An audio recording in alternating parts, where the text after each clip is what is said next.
ಏನಾಯ್ತು ಮೀರಾ? ಅವ್ರು ಯಾರೋ ಗೊತ್ತಿಲ್ಲ, ರೌಡಿಗಳು ಬಂದು ಸರಿ ಹೀಗೆ ಮಾಡಿದ್ದಾರೆ. ಹೋಗು, ಫಸ್ಟ್ ಏಡ್ ಬಾಕ್ಸ್ ಇಟ್ಕೊ ಹೋಗು. ಹೋಗು.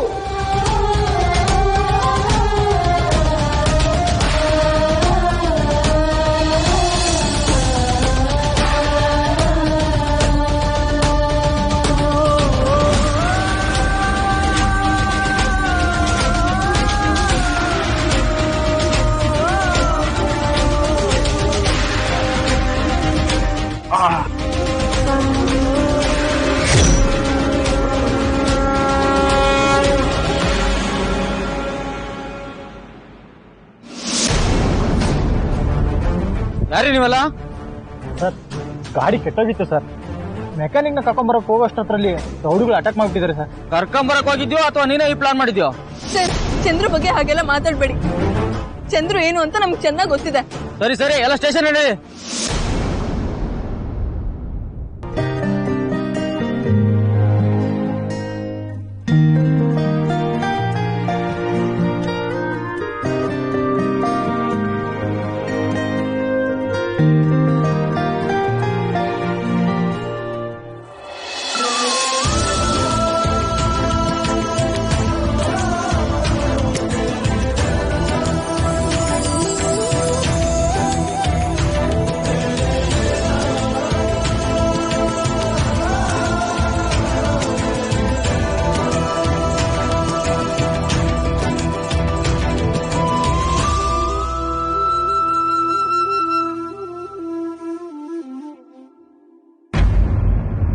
ಅವ್ರು ನಿಮ್ಮ ಮೇಲೆ ಯಾಕೆ ಅಟ್ಯಾಕ್ ಮಾಡಿದ್ರು?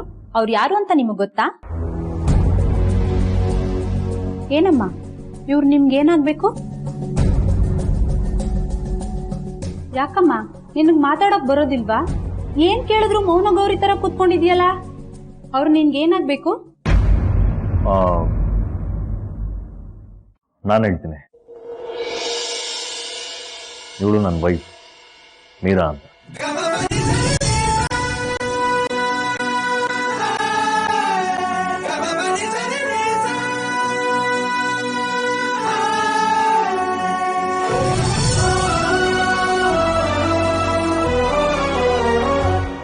ಸರಿ, ಅಲ್ಲಿ ಏನಾಯ್ತು ಅಂತ ಹೇಳಿ. ಮೇಡಮ್, ಒಂದು ಆಶ್ರಮಕ್ಕೆ ಹೋಗಿದ್ವಿ. ಆಶ್ರಮದಿಂದ ವಾಪಸ್ ಮನೆಗೆ ಹೋಗ್ಬೇಕಾದ್ರೆ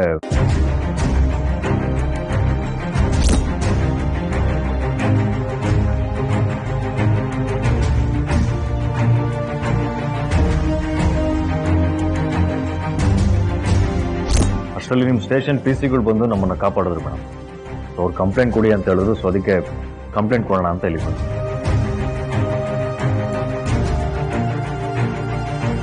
ಸರ್, ಒಬ್ಬ ಸಿಕ್ಕಿದ್ದಾನೆ, ಇಬ್ರು ಎಸ್ಕೇಪ್ ಆದ್ರು. ಆದಷ್ಟು ಬೇಗ ಹುಡುಕೊಡ್ತೀವಿ. ನೀವೊಂದು ಕಂಪ್ಲೇಂಟ್ ಬರ್ಕೊಟ್ಟೋಗಿ ಸರ್. ಸರಿ ಹೇಳಿ.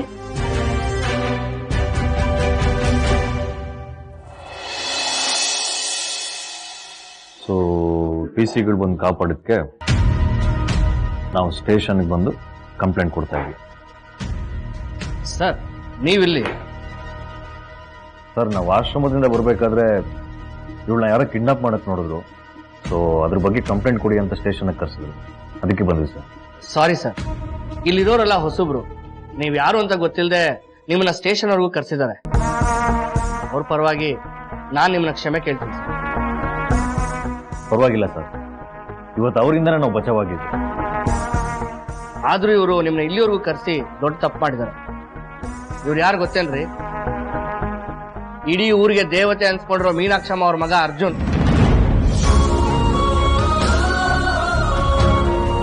ಹೋಗಿ ಬೇಗ ಜ್ಯೂಸ್ ತಗೊಂಬನ್ನಿ. ಅದೆಲ್ಲ ಏನು ಬೇಡ ಸರ್. ನೀವು ಅಮ್ಮನ ಮೇಲೆ ಇಷ್ಟೊಂದು ಅಭಿಮಾನ ಇಟ್ಕೊಂಡಿದ್ದೀರಲ್ಲ, ನಮಗಷ್ಟು ಸಾಕು. ಸರ್, ಅಮ್ಮ ಅವ್ರಿಗೆ ವಿಚಾರ ತಿಳಿಸ್ಬೇಡಿ. ನಿಮ್ ಮೇಲೆ ಯಾರು ಅಟ್ಯಾಕ್ ಮಾಡಿದ್ರು ಅವ್ರನ್ನ ಹಿಡಿದು ಬೆಂಡೆತ್ತೀವಿ. ಯಾಕೆ ಅಟ್ಯಾಕ್ ಮಾಡಿದ್ರು ಅಂತ ತಿಳ್ಕೊಂಡು ನಿಮ್ಗೆ ವಿಚಾರ ತಿಳಿಸ್ತೀವಿ. Thank you sir. ನಾವೇ ನೋಡ್ತೀವಿ.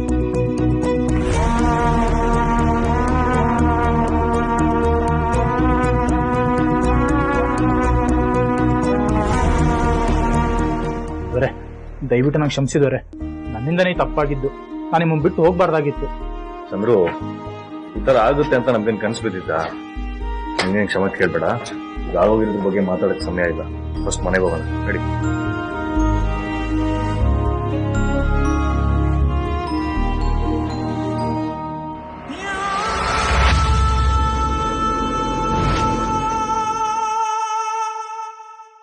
ಆ ದರಿದ್ರದವಳಿ ಮನೆಗೆ ಕಾಲಿಟ್ಟಾಗಿಂದ ಏನಾದ್ರೂ ಒಂದೊಂದು ನಡೀತಾನೆ ಇದೆ. ಇನ್ನೂ ಅವಳಿಂದ ಏನೇನು ಅನುಭವಿಸ್ಬೇಕೋ ಏನೋ. ಪಾಪ ಅರ್ಜುನ್ ಇಷ್ಟ ಇಲ್ದಿರೋ ಮದ್ವೆ ಆಗಿ ಬರೀ ಅನಿಷ್ಟಗಳನ್ನೇ ಅನುಭವಿಸ್ತಾ ಇದ್ದಾನೆ. ಅದ್ಗೆ ಮಾತಾಡೋದನ್ನ ಸ್ವಲ್ಪ ನಿಲ್ಸ್ತೀರಾ? ಅರ್ಜುನ್ಗೆ ಏನಾಗಿದೆ ಅಂತ ನಾನು ಟೆನ್ಷನ್ ಅಲ್ಲಿದ್ದೀನಿ. ನೀವು ಬಾಯಿಗೆ ಬಂದಾಗ ಮಾತಾಡ್ತಾ ಇದ್ದೀರಾ. ಮಾತಾಡ್ದೆ ಇನ್ನೇನ್ ಮಾಡ್ಲಿ ಮೀನಾಕ್ಷಿ? ನೀನೇನೋ ಅವಳನ್ನ ಅವನ ಗಂಟ ಹಾಕೊಂಡ್ ಕರ್ಕೊಂಡ್ ಬಂದ್ಬಿಟ್ಟೆ. ಅವ್ನಿಗೆ ಇಷ್ಟ ಇದೆಯಾ ಇಲ್ವಾ ಅಂತ ಒಂದ್ ಮಾತಾದ್ರೂ ಕೇಳಿದ್ಯಾ? ಬೆಳಗ್ಗೆ ಎದ್ರೆ ಸಾಕು ಏನಾದ್ರೂ ಒಂದ್ ತೊಂದ್ರೆ ಇದ್ದೇ ಇರುತ್ತೆ. ನನ್ ಮಗಂಗ್ ಹೀಗಾಗಿದ್ರೆ ನನ್ ಸಂಕಟ ಆಗ್ತಿರ್ಲಿಲ್ವಾ? ಆ ಸಂಕಟದಿಂದ ಮಾತಾಡ್ದೆ ಅಷ್ಟೇ. ಸಾಕು, ಇನ್ನೇನು ಮಾತಾಡ್ಬೇಡಿ. ಅರ್ಜುನ್ ಬರೋವರೆಗೂ ಸುಮ್ಮನೆ ಇದ್ರು. ನೀವೇನೇ ಮಾತಾಡಿದ್ರು ತಪ್ಪಾಗುತ್ತೆ. ಮೀನಾಕ್ಷಿ, ಅರ್ಜುನ್ಗೊಂದು ಫೋನ್ ಮಾಡಿ ಅವ್ನು ಎಲ್ಲಿದ್ದಾನೆ ಅಂತ ಕೇಳಬೇಕಾಗಿತ್ತು. ಈಗ ತಾನೇ ಫೋನ್ ಮಾಡಿದ್ದಾನ, ಇನ್ನೇನ್ ಬರ್ತಾನೆ. ಅರ್ಜುನ್, ನಿಂಗೇನು ಆಗಿಲ್ಲ ತಾನೆ? ಅಮ್ಮ, ಯಾಕೆ ಇಷ್ಟೊಂದು ಟೆನ್ಷನ್ ಆಗಿದ್ಯಾ? ನನ್ಗೇನು ಆಗಿಲ್ಲ.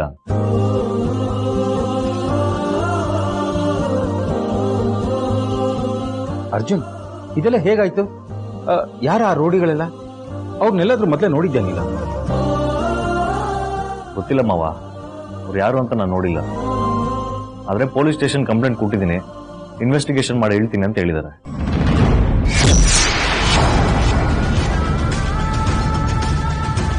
ಸದ್ಯ ನಿನ್ಗೇನು ಆಗಿಲ್ಲ ಅನ್ನೋದನ್ನ ನೋಡಿ ಸಮಾಧಾನ ಆಯ್ತು. ಚಿಕ್ಕಮ್ಮ, ಮೊದ್ಲೇ ಅರ್ಜುನ್ ಟಯರ್ಡ್ ಆಗಿದ್ದಾನೆ. ಈಗ ಒಂದು ರೆಸ್ಟ್ ತಗೊಳ್ಳಿ. ಉಳ್ದಿದ್ದೆಲ್ಲ ಆಮೇಲೆ ಮಾತಾಡ್ಬೋದಲ್ವಾ? ಹೌದು ಅರ್ಜುನ್, ಇನ್ನೋಗ್ ರೆಸ್ಟ್ ತಗೋ.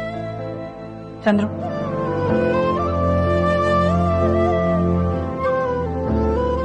ಒಟ್ನಲ್ಲಿ ನನ್ ಮಗನ ನಿನ್ ಜೊತೆ ಕಳ್ಸಿದಕ್ಕೆ ಒಳ್ಳೆ ಮರ್ಯಾದೆ ಸಿಕ್ತು.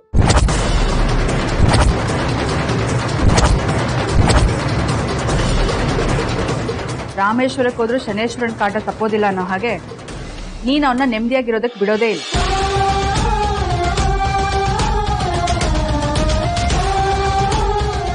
ಚಿಕ್ಕಮ್ಮ, ಇದ್ರಲ್ಲಿ ಇವಳ್ದೇನ್ ತಪ್ಪಿದೆ ಅಂತ ಬೈತಾ ಇದ್ದೀರಾ? ಇವಳಾಗೇನ್ ಅರ್ಜುನ ಕರ್ಕೊಂಡು ಹೋಗಿಲ್ಲ, ಅರ್ಜುನ್ ಇವಳನ್ ಕರ್ಕೊಂಡು ಹೋಗಿರೋದು. ಅದ್ ನಿಮ್ಗೂ ಗೊತ್ತಿದ್ರೆ ಯಾಕೆ ಹೀಗ್ ಮಾಡ್ತಾ ಇದ್ದೀರಾ?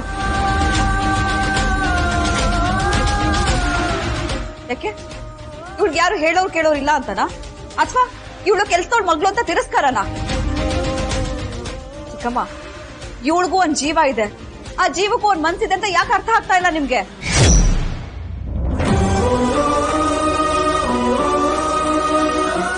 ವಿಜಯ, ದಯವಿಟ್ಟು ಯಾರು ಏನು ಮಾತಾಡ್ಬೇಡಿ, ನನಗ್ ಮಾತಾಡೋದಕ್ ಬಿಡಿ. ಇವಳೇ ನಿಮ್ ಮನೆ ಸೊಸೆ ಆಗ್ಬೇಕು ಅಂತ ಕಾಲಿಗೆ ಬಿದ್ದು ಬೇಡ್ಕೊಂಡಿದ್ಲಾ? ಸ್ವತಂತ್ರವಾಗಿ ಹಾರಾಡ್ತಾ ಇದ್ದ ಹಕ್ಕಿನ ನಿಮ್ಮ ಗೌರವ ಪ್ರತಿಷ್ಠೆಗೋಸ್ಕರ ಸೊಸೆ ಮಾಡ್ಕೊಂಬಂದು ಈ ರೀತಿ ಹಿಂಸೆ ಕೊಡ್ತಾ ಇದ್ದೀರಲ್ಲ, ಇದ್ ಸರಿನಾ ಚಿಕ್ಕಮ್ಮ?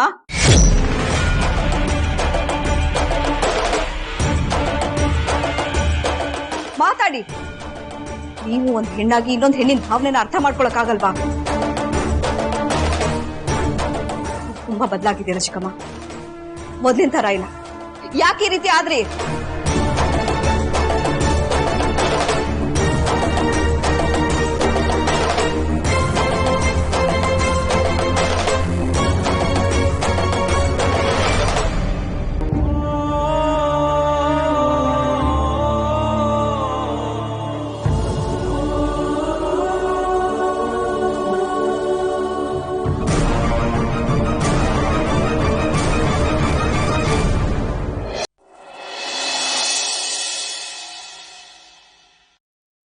ಈರಾ, ಅಲ್ಲಿ ಏನಾಯ್ತು ಅಂತ ಹೇಳೋದಲ್ವೇನೆ? ಮನೆಯವ್ರಿಗಂತೂ ಅಲ್ಲಿ ಏನಾಗಿದೆ ಅನ್ನೋ ವಿಚಾರಿಸೋದ್ ಬಿಟ್ಟು ನಿನ್ ಮೇಲೆ ಆರೋಪ ಹೊಡ್ಸಕ್ಕೆ ಕಾಯ್ತಿರ್ತಾರೆ ಅಲ್ವೇ? ಅವ್ರ ಬೈತಿದ್ದಗಳೇ ಗೂಬೆ ತರ ನಿಂತಿದ್ದಲ್ಲ, ನಂದೇನು ತಪ್ಪಿಲ್ಲ ಅಂತ ಹೇಳಕ್ ಆಗ್ಲಿಲ್ವಾ? ಅಕ್ಕ, ಅತ್ತೆ ಮುಂದೆ ಮಾತಾಡೋಷ್ಟು ಧೈರ್ಯ ನನಗಿದ್ಯಾ? ಧೈರ್ಯ ಇದ್ರು ಆತರ ಮಾತಾಡೋದು ತಪ್ಪಲ್ವಾ? ನೀನ್ ಹೀಗೆ ಇರು, ಮುಂದೆ ಒಂದಿನ ಒಂದ್ ದೊಡ್ಡ ತಪ್ಪನ ನಿನ್ ತಲೆ ಮೇಲೆ ಹೊರಿಸಿ ಮನೆಯಿಂದ ಆಚೆ ಹಾಕ್ತಾರಲ್ಲ, ಆಗ ಗೊತ್ತಾಗುತ್ತೆ. ಹಾಗೇನು ಆಗಲ್ಲ ಅಕ್ಕ. ಅವ್ರು ಮಾತಾಡಿದ್ರಲ್ಲಿ ಏನ್ ತಪ್ಪಿತ್ತು? ನಾನೇನೋ ಚೆನ್ನಾಗಿರ್ತೀನಿ, ಆದ್ರೆ ಅರ್ಜುನ್ ಸರ್ ಕತೆ ನಿಮ್ಗೆ ಗೊತ್ತಲ್ವಾ? ಅಂತ ಸ್ಥಿತಿಲಿ ಇರ್ಬೇಕಾದ್ರೆ ಮೊದ್ಲು ನಾನು ಅವನ್ನ ವಿಚಾರಿಸ್ಕೊಳ್ಳೋದು ಸರಿ ತಾನೆ? ಬಾ, ನಿನ್ನ ಹತ್ರ ಮಾತಾಡಿದ್ರೆ ನನ್ ತಲೆ ಚಿಟ್ ಹಿಡಿಯುತ್ತೆ. ಒಳ್ಳೆ ರಕ್ತ ನಿನ್ ಮೈಯಲ್ಲಿ ತುಂಬಾ ಇದೆ ಕಣೆ, ಆದ್ರೆ ಅದೆಲ್ಲ ಇಲ್ಲಿ ವರ್ಕೌಟ್ ಆಗಲ್ಲ. ಅಲ್ಲಿ ಏನಾಯ್ತು ಅಂತ ಹೇಳು. ಅಕ್ಕ ಅಲ್ಲಾಗಿದ್ ನೆನ್ಸ್ಕೊಂಡ್ರೆ ಎಷ್ಟು ಖುಷಿ ಆಗುತ್ತೆ ಗೊತ್ತಾ. ಸರ್ ಒಳ್ಳೆಯವರು ಅಂತ ಗೊತ್ತಿತ್ತು, ಆದ್ರೆ ಇವತ್ತು ಕಣ್ ತುಂಬಾ ನೋಡ್ಬಿಟ್ಟೆ. ಆ ಮಗು ಹತ್ರ ಮಗು ತರನೇ ನಡ್ಕೊಂಡ್ರು, ಕ್ಯೂಟ್ ಆಗಿ ಮಾತಾಡ್ತಿದ್ರು ಗೊತ್ತಾ. ಆ ಮಗು ಸರಕೆನ್ನೆ ಇಟ್ಕೊ ಅಂದಾಗ ನನ್ಗೆ ಎಷ್ಟು ಭಯ ಆಯ್ತು ಗೊತ್ತಾ. ಅಕ್ಕ ಫಸ್ಟ್ ಟೈಮ್ ನಾನು ಅವ್ರ ಕೆನ್ನೆ ಇಟ್ಕೊಂಡಿದ್ದು ಗೊತ್ತಾ, ನನ್ಗೆ ಎಷ್ಟು ಖುಷಿ ಆಯ್ತು ಅಂದ್ರೆ.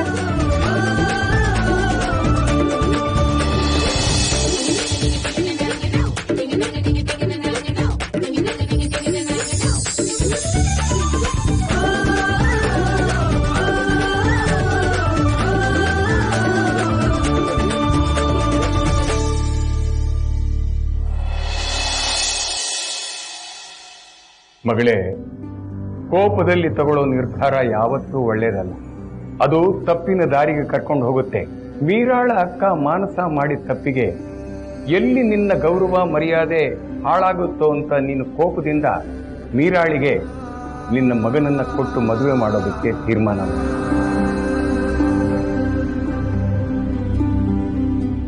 ಮೀರಾಳಂತ ತ್ಯಾಗಮಯಿ ಸೊತ್ತೆ ನಿನಗೆ ಎಲ್ಲಿ ಹುಡುಕಿದ್ರೂ ಸಿಗೋದಿಲ್ಲ.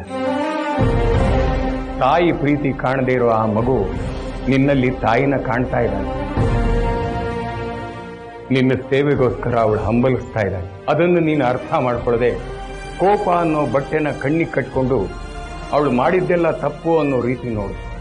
ಎಲ್ಲರ ಮುಂದೆ ಅವಳಿಗೆ ಅವಮಾನ ಮಾಡು.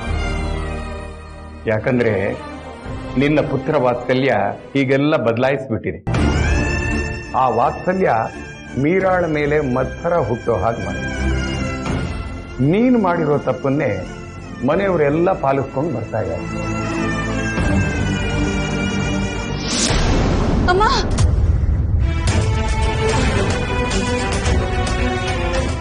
ಅಯ್ಯೋ ಮೀನಾಕ್ಷಿ, ಏನಮ್ಮ ಆಯ್ತು? ಕಾಲ್ ಜಾರ್ ಬಿದ್ಬಿಟ್ಟೆ ಅಣ್ಣ. ಏನು ನೋಡ್ಕೊಂಡು ಬರೋದಲ್ವಾ? ಏನಾದ್ರು ಹೆಚ್ಚು ಕಡಿಮೆ ಆಗಿದ್ರೆ ನೋಡು, ಇದು ಹೀಗೆ ಬಿಟ್ರೆ ನೋವು ಜಾಸ್ತಿ ಆಗುತ್ತೆ ಅಂತ ಕಾಣುತ್ತೆ. ನಡಿ ಮೊದಲು ಹಾಸ್ಪಿಟ್ಲಿಗೆ ಹೋಗೋಣ. ಅಯ್ಯೋ ಅಣ್ಣ, ಇದಕ್ಕೆಲ್ಲ ಹಾಸ್ಪಿಟ್ಲ್ ಬೇಡ ಅಣ್ಣ, ಸ್ವಲ್ಪ ರೆಸ್ಟ್ ಮಾಡಿದ್ರೆ ಸರಿ ಹೋಗುತ್ತೆ. ನೋಡು, ಚಿಕ್ಕದು ಅಂತ ಕೇರ್ಲೆಸ್ ಮಾಡ್ಬೇಡ. ಈ ಚಿಕ್ಕದ ಮುಂದೆ ದೊಡ್ಡದಾಗೋದು. ನಡಿಯಮ್ಮ ಮೊದಲು ಹೋಗೋಣ. ನೀವ್ಯಾರು ತಪ್ಪು ತಿಳ್ಕೊಳ್ಳಲ್ಲ ಅಂತಂದ್ರೆ ನಾನು ಮಾತು ಹೇಳ್ತೀನಿ.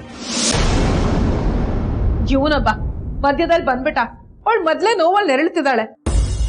ನೀನ್ ಏನೇ ಹೇಳೋದಿದ್ರು ಆಮೇಲೆ ಹೇಳು ಅಂತ ಸುಮ್ನೆ ಇರು. ಅತ್ತೆ, ಅವನೇನೋ ಹೇಳ್ತಿದ್ದಾನೆ, ಹೇಳಿ ಬಿಡಿ. ಅದರಿಂದ ನಿಮ್ಗೇನ್ ತೊಂದ್ರೆ? ಚಂದ್ರು, ಅದೇನು ಅಂತ ಹೇಳು. ಅಮ್ಮ, ಅದು ಈ ರೀತಿ ಉಳುಕ್ ತೆಗೆದ್ರಲ್ಲಿ ಮೀರಾ ಎಕ್ಸ್ಪರ್ಟು. ತೋಟದ ಮನೇಲಿ ಇದ್ದಾಗ ಎಷ್ಟೋ ಜನ ಉಳುಕ್ ತೆಗ್ದಿರೋದನ್ನ ನಾನೇ ನನ್ನ ಕಣ್ಣಾರ ನೋಡಿದ್ದೀನಿ. ಒಂದ್ಸಲ ಅವಳಿಗೆ ತೋರಿಸಿದ್ರೆ ಒಳ್ಳೇದು. ಏಯ್, ಏನೋ ಹೇಳ್ತಾ ಇದ್ಯಾ? ಉಳುಕ್ ತೆಗಿಯೋದು ಅಂದ್ರೆ ಏನ್ ಹುಡುಗಾಟನ? ಅವಳಿಗೆ ಅವಳ ಕಾಲ್ ಮೇಲೆ ನೆಟ್ಟಗ್ ನಿಂತ್ಕೊಳಕ್ ಬರಲ್ಲ ಅಂತದ್ರಲ್ಲಿ ಉಳುಕ್ ತೆಗಿತಾಳೆ ಅಂತ ಹೇಳ್ತಾ ಇದ್ಯಾ? ಮೀನಾಕ್ಷಿ ಕಾಲನ್ನ ಪರ್ಮನೆಂಟ್ ಆಗಿ ಮುರಿದಾಕ್ಬಿಡ್ಬೇಕು ಅಂತ ಪ್ಲಾನ್ ಮಾಡಿದ್ಯಾ? ಅದು ಹಾಗಲ್ಲಮ್ಮ, ಅಷ್ಟು ದೂರ ಹೋಗೋ ಬದಲು ಮನೇಲೆ ವಾಸಿ ಮಾಡ್ಬೋದಲ್ಲ ಅಂತ ಹೇಳಿದೆ. ನೀನ್ ಏನು ಹೇಳ್ದೆ ಸುಮ್ನೆ ನಿಂತ್ಕೊ. ಆಮೇಲೆ ಗಣೇಶನ್ ಮಾಡಕ್ ಹೋಗಿ ಅವ್ರ ಅಪ್ಪನ್ ಮಾಡ್ದಂಗ ಆಗತ್ತೆ. ಯಮುನಾ, ಸ್ವಲ್ಪ ಸುಮ್ಮನೆ ಇರ್ತೀಯಾ? ಯಾವಾಗ್ಲೂ ಲೊಚ್ಕೊಡ್ತಾನೆ ಇರ್ತೀಯಲ್ಲ. ಎಲ್ರಲ್ಲೂ ಒಂದೊಂದು ಟ್ಯಾಲೆಂಟ್ ಇದ್ದೇ ಇರುತ್ತೆ. ಯಾರನ್ನೂ ಅಂಡರ್ಎಸ್ಟಿಮೇಟ್ ಮಾಡೋ ಹಾಗಿಲ್ಲ. ವಿಜಯ, ಹೋಗಿ ಮೀರನ್ ಕರ್ಕೊಂಡ್ ಬಾಮ. ಮೀರಲ್ಲೇ ಬಂದು ಮೀರಾ ಬಾಮ. ಏನಿಲ್ಲಮ್ಮ, ನಿಮ್ ಮತ್ತೆ ಮೆಟ್ಲಿಳಿ ಇವಾಗ ಕಾಲಿಗೆ ಪೆಟ್ ಮಾಡ್ಕೊಂಡ್ಬಿಟ್ಟಿದ್ದಾಳಮ್ಮ. ಮೋಸ್ಟ್ಲಿ ಉಳುಕಿರ್ಬೇಕು. ಚಂದ್ರು ಹೇಳ್ತಾ ಇದ್ದ ನೀನ್ ಉಳುಕ್ ತೆಗಿತೀಯಂತೆ. ಅದೇನ್ ಸ್ವಲ್ಪ ನೋಡಮ್ಮ. ಹೇಗ್ ಬಿದ್ರು ದೊಡಪ್ಪ? ನಿನ್ಗೇನ್ ಮತ್ತೆ ಮೊದಲನೇ ಎಪಿಸೋಡ್ ಇಂದ ಕಥೆ ಹೇಳ್ಬೇಕಾ? ಒಳ್ಳೆ MBBS ಓದಿರೋ ಡಾಕ್ಟರ್ ತರ ಕ್ವೆಶ್ಚನ್ ಮಾಡ್ತಿದ್ಯಲ್ಲ. ಒಳ್ ಬಿದ್ಲು ಅಂತ ಹೇಳಿದ್ರೆ ನಿಂಗೆ ಅರ್ಥ ಆಗಲ್ವಾ? ಯಮುನಾ, ಸ್ವಲ್ಪ ಸುಮ್ಮನೆ ಇರ್ತೀಯಾ? ಮೀರ, ಅದೇನಂತ ನೋಡಮ್ಮ. ಒಂದ್ ನಿಮಿಷ ಇರಿ.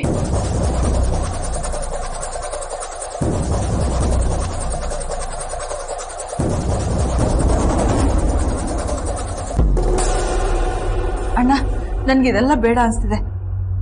ಅಮ್ಮ, ಅಯ್ಯೋ. ನೋಡ್ದೆ ಅಷ್ಟೊಂದು ನೋವಿದ್ರು ವಾಸ ಮಾಡೋದು ಬೇಡ ಅಂತ ಹೇಳ್ತಿದ್ಯಲ್ಲ ನೀನು. ಒಂದೇ ನಿಮಿಷ, ಮೀರಾ ಬಂದ್ಬಿಡ್ತಾಳ. ಮೀರಾ, ಅಮ್ಮ ಕಾಲ್ ಕೊಡಮ್ಮ. ಮೇಲೆ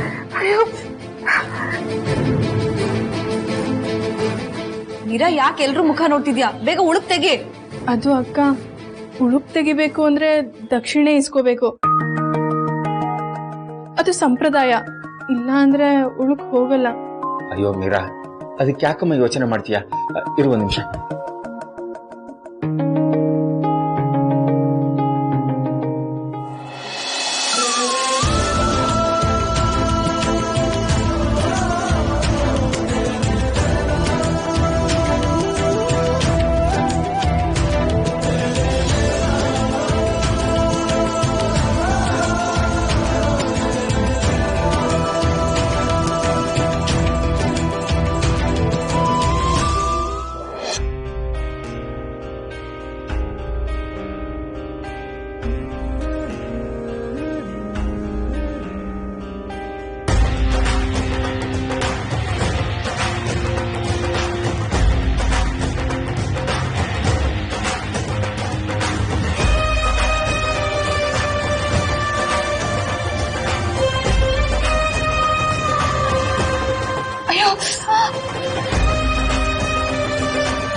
ತಾಯಿ ಪ್ರೀತಿ ಕಾಣದೇ ಇರೋ ಆ ಮಗು ನಿನ್ನಲ್ಲಿ ತಾಯಿನ ಕಾಣ್ತಾ ಇದ್ದಾಳೆ.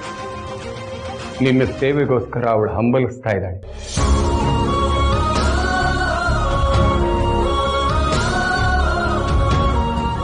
ಮೀರಾಳಂತ ತ್ಯಾಗಮಯಿ ಸೊಸೆ ನಿನಗೆ ಎಲ್ಲಿ ಹುಡುಕಿದ್ರೂ ಸಿಗೋದಿಲ್ಲ.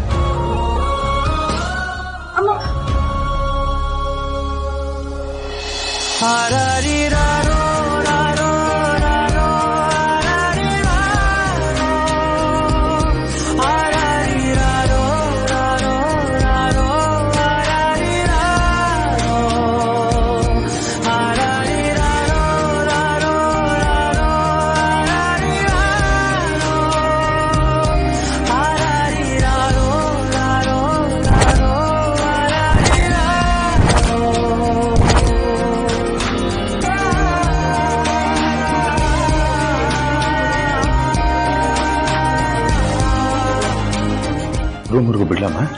ಬೇಡ, ನಾನು ಹೋಗ್ತೇನೆ. ಮಲ್ಲಿಗೆ,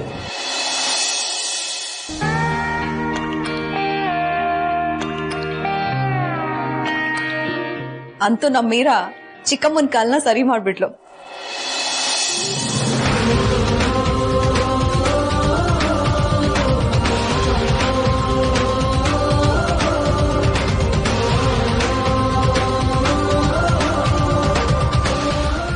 ನನ್ನ ಕೆಲಸದಿಂದ ಅಮ್ಮವ್ರಿಗೆ ಖುಷಿಯಾಗಿದೆ ಅಂತ ಅನ್ಸುತ್ತೆ. ಹೀಗೆ ಯಾವಾಗಲೂ ಅವ್ರ ಸೇವೆ ಮಾಡೋ ಭಾಗ್ಯ ನನಗೆ ಸಿಕ್ಕಿದ್ರೆ ಸಾಕಪ್ಪ.